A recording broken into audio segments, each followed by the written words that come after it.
जो लोग share market के उतार चढ़ाव में ज्यादा जोखिम नहीं उठाना चाहते तो उन्हें म्यूचुअल फंड्स में निवेश की सलाह दी जाती है।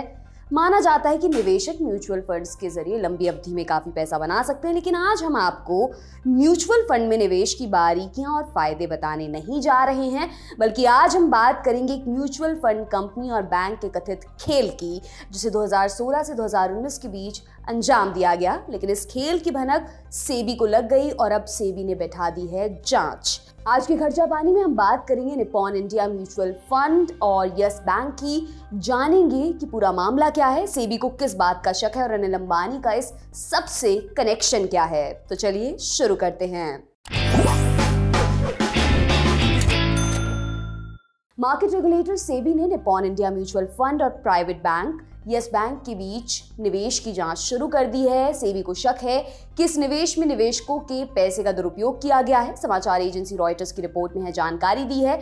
निप्पॉन इंडिया म्यूचुअल फंड देश का सबसे बड़ा विदेशी स्वामित्व वाला फंड है। अब आपको पूरा मामला विस्तार से बताते हैं। दरअसल Nippon India mutual fund Anil Ambani की कंपनी हुआ करती थी, जिसका नाम था रिलायंस म्यूचुअल फंड। लेकिन बाद में अनिल अंबानी ने अपनी इस कंपनी को जापान की निप्पॉन लाइफ इंश्योरेंस की सहयोगी कंपनी निप्पॉन इंडिया को बेच दिया।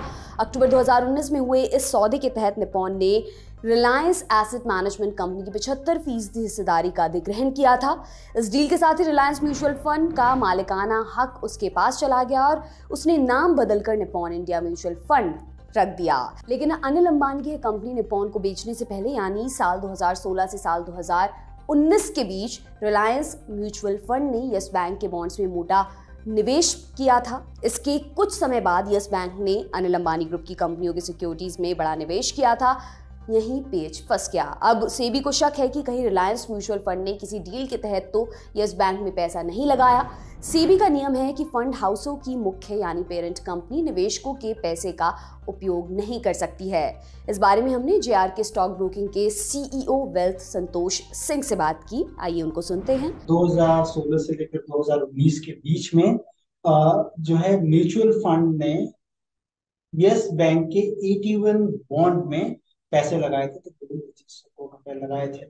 और हमने देखा कि यस बैंक में बहुत बड़ा एनपीए क्रिएट हो गया और उसके कारण आरबीआई ने बैंक का रेजोल्यूशन किया और उसमें कई बैंकों को उसकी हिस्सेदारी दे दी गई, राणा कपूर को हटा दिया गया। और एक बहुत पिक्यूलियर चीज उस समय हुई, जो कि हम लोग पूरा समझ रहे थे कि शायद इक्विटी शेयर होल्डर्स को हटा दिया जाएगा, लेकिन उनको बचा लिया गया। वहीं पर 81 जो बॉन्ड होल्डर्स थे उनका पूरा पैसा वाइप ऑफ कर दिया गया। उस समय की बात है 2016 से 19 के बीच में, जब रिलायंस म्यूचुअल फंड ने इसमें 81 बॉन्ड में पैसे लगाए थे 2500 करोड़, जो कि पूरे वाइप ऑफ हो गए।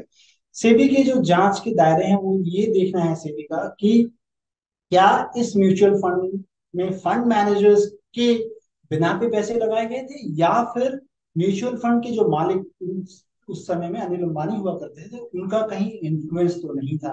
क्योंकि किसी भी म्यूचुअल फंड में अगर मालिक का इन्फ्लुएंस होता है, इसका मतलब है कि इन्वेस्टर्स के पैसे स्टेक पे हो जाते हैं और वो एक बड़ा खतरा है। तो सेबी के जो जांच का बिंदु है, जो कि उनका डायरेक्शन है, वो इधर की तरफ ही है कि ये क्या जानबूझकर की गई चीजें हैं या फिर ये एक तरह का बिजनेस डिसीजन रॉन्ग हो गया। उस एंगल को सेबी जांच कर। यस बैंक ने एडिशनल टियर 1 यानी 81 बॉन्ड के जरिए निवेशकों से करोड़ों रुपए जुटाए थे। इन बॉन्ड्स में म्यूचुअल फंड कंपनियों समेत संस्थागत निवेशकों ने निवेश किया था। इनमें Nippon India mutual fund, Franklin Templeton, Barclays और कोटक म्यूचुअल फंड शामिल हैं।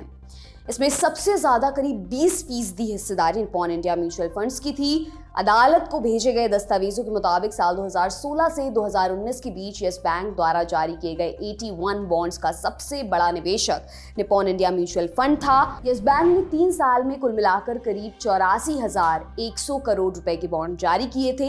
इसमें करीब 25,000 करोड़ रुपए अकेले निप्पॉन इंडिया म्यूचुअल फंड ने निवेश किए थे। लेकिन यस बैंक के पूर्व प्रमोटर राणा कपूर का घोटाला सामने आने के बाद 2020 में यस बैंक डूबने के कगार पर आ गया था। उस समय बैंक को डूबने से बचाने के लिए आरबीआई को आगे आना पड़ा था। रिजर्व बैंक ने यस बैंक की रीस्ट्रक्चरिंग का प्लान पेश कर यस बैंक के 84,115 करोड़ रुपए मूल्य के बॉन्ड्स को राइट ऑफ कर दिया था। राइट ऑफ का मतलब होता है कि यह पैसा डूब गया और इस पैसे को बैलेंस शीट से हटा दिया जाता है। इस तरह से यस बैंक के बॉन्ड्स के निवेशकों का काफी पैसा डूब गया था। दरअसल इस बॉन्ड का इंटरेस्ट रेट सामान्य से ज्यादा था और इसकी वजह यह है कि इसमें एक शर्त थी कि बैंक के दिवालिया होने की स्थिति में इन बॉन्ड्स को राइट ऑफ किया जा सकता है। इस तरह से बॉन्ड में पैसा लगाने वाले निवेशक खुद को छला हुआ महसूस कर रहे थे। इस मामले में बॉन्ड धारकों ने अदालत में केस भी किया है।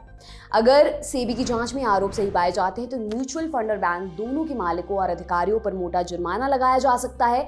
इसके साथ ही इन्हें शेयर मार्केट से भी बैन किया जा सकता है। रॉयटर्स की रिपोर्ट बताती है कि निपॉन इंडिया फंड के मौजूदा मालिक और पुराने मालिक यानी अनिल अंबानी भी इसके लिए जिम्मेदार हो सकते हैं और यस बैंक और उसके पूर्व अधिकारियों पर भी सेबी की गाज गिर सकती है। हालांकि इस पूरे मामले पर न्यूज एजेंसी रॉयटर्स को निपॉन इंडिया, अनिल अंबानी समूह, यस बैंक और सेबी की तरफ से कोई जवाब नहीं मिला है। दिसंबर 2022 तक के आंकड़ों के मुताबिक निपॉन इंडिया देश का चौथा सबसे बड़ा म्यूचुअल फंड हाउस है और इसका एसेट अंडर मैनेजमेंट यानी AUM करीब 3 लाख करोड़ रुपए है। इस बारे में भी हमने एक्सपर्ट से बात की, आइए उनको सुनते हैं। अब अगर जो जांच में अगर चीजें सामने आती हैं जिस पर की शक की जो सुई जहां पर घूम रही है, अगर वैसा होता है तो मुझे लगता है कि पहली चीज तो मॉनेटरी पेनल्टी लगाई जाएगी, क्योंकि एक फाइनेंशियल क्राइम की तरह देखा जाएगा कि इन्होंने कुछ किया है, ना कि किसी की जानलेवा चीज की गई है। तो फाइनेंशियल में उनको फाइनेंशियली शायद उनको पेनलाइज किया जाए। कंपनी जहां तक बंद हो जाएगी मुझे नहीं लगता है कि होगी, क्योंकि 2,90,000 करोड़ के करीब का AUM निपन के पास है। अगर बंद हो जाती है कंपनी निपन इंडिया, जो कि इस पूरे मामले के बाद उन्होंने टेक ओवर किया, और कभी भी जब मर्जर एंड एक्विजिशंस होते हैं तो हम एसेट और लायबिलिटीज दोनों ही लेते हैं एक साथ में। तो इस चीज पर सेबी को काफी बारीकी से देखना होगा कि जो इन्वेस्टर्स ऑलरेडी अब इन्वेस्टेड हैं उनका भविष्य का क्या होगा, और अगर किसी भी तरह से जो कि अभी मौजूदा मैनेजमेंट है उनकी क्या गलती रही है या फिर पुरानी मैनेजमेंट की गलती है, तो ये उनको निकालना पड़ेगा और ये जांच का विषय है। और जांच के बाद जब ये पता चलेगा तो मुझे लगता है कि इसमें बेसिकली मॉनेटरी पेनल्टी हो सकती है जो लोग भी इस जांच के दायरे में दोषी पाए जाए। आज का बुलेटिन यहीं पर समाप्त होता है। इसे आपके लिए लिखा था हमारे साथी प्रदीप यादव ने। मेरा नाम है दिव्यांशी सम्राट। देखते रहिए दी लल्लन टॉप। शुक्रिया। सिर्फ 59 रुपए महीने में पाइए YouTube पर LT प्रीमियम। किसी भी प्लेटफॉर्म से 3 दिन पहले देखिए हमारे प्रीमियम प्रोग्राम जैसे guest in the news room, किताब वाला आदि। इसके अलावा बहुत कुछ। सब्सक्राइब करने के लिए लल्लन टॉप के YouTube चैनल पर जाकर क्लिक करें ज्वाइन बटन।